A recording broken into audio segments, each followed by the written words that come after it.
Sa iba pang balita, proyektong Reviving Kulyat, A Call for Unity na naglalayong baguhin ang imahe ng Barangay Kulyat sa lungsod Quezon ay sinusulong ng mga residenteng Moro. Iba't ibang ahensya ng gobyerno, lokal na pamahalaan at pribadong sektor nagkaisa sulong na nasabing proyekto para sa kapayapaan. Narito ang ulat.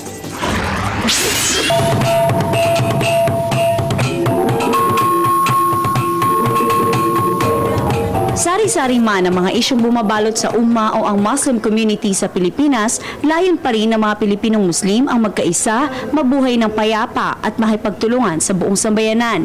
Isa ang Barangay Kulyat sa lungsod Quezon na kilala na rin bilang komunidad ng mga Muslim sa Metro Manila. Sinasabi itong magulo at nakakatakot na puntahan dahil na rin sa iba't ibang isyong napapabalita mula dito. Ngayon, nagkaisa ang mga Moro mula ibang tribo na nakatira doon upang baguhin ang imahe na ito. Mga 3 years po siguro ngayon, kaya inimpisahan po namin, binago po namin ng aming komunidad sa tulong po ng tribal leaders po, sila Colonel Moxer sa Maranao, sila Professor Ibrahim po sa Maguindanao, lahat po ng tribal leaders nakikiisa po para sa kalinisan at kapayapaan po ng aming komunidad.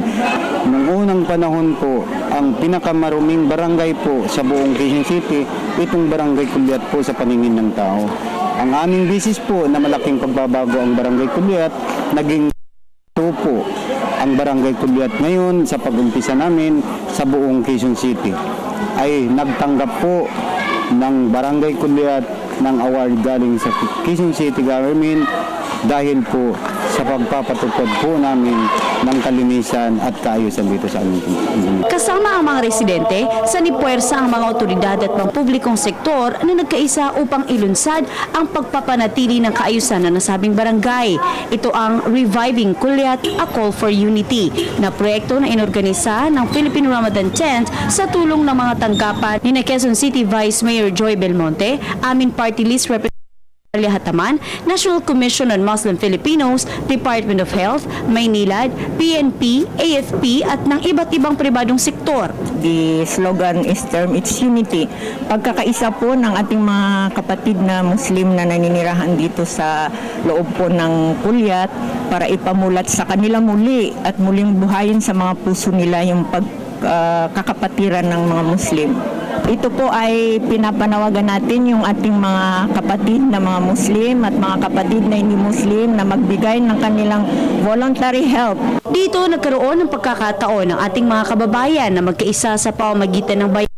Isinagawa ng PRT ang paunang aktibidad nito na clean-up drive at pagpipinta sa Masjid As-Salam sa nasabing barangay. Inaanyayahan din nito ang mga dumalo at mga nais magboluntaring tumulong sa mga sumusunod pa nitong mga aktibidad. Sa ika-25 ng Abril, may medical mission, feeding program, blood donation drive. Sa Mayo at 3, magkakaroon naman ng distribution of relief goods for mothers and babies at ng dental mission. Sa ika-30 ng Mayo, magkakaroon naman ng community forum with QC representatives. At sa ika-16 naman ng Hunyo, magkakaroon ng feeding program at ng Muslim film showing. Ay ang hangad ng kapayapaan. Bakit po tayo na hindi natin isusulong, susuportahan ay ang matagal na natin inaasam-asam na magkaroon kapayapaan ang ating kapatirang Muslim.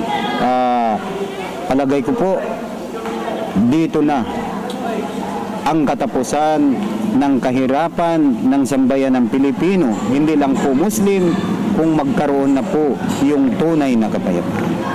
Ika nga, kung nais ng mga Moro na isulong ang usapang pangkapayapaan sa pamamagitan ng pagsasabatas ng Bangsamoro Basic Law, kailangan munang magkaisa ang mga Moro at ang pagiging payapa sa sarili.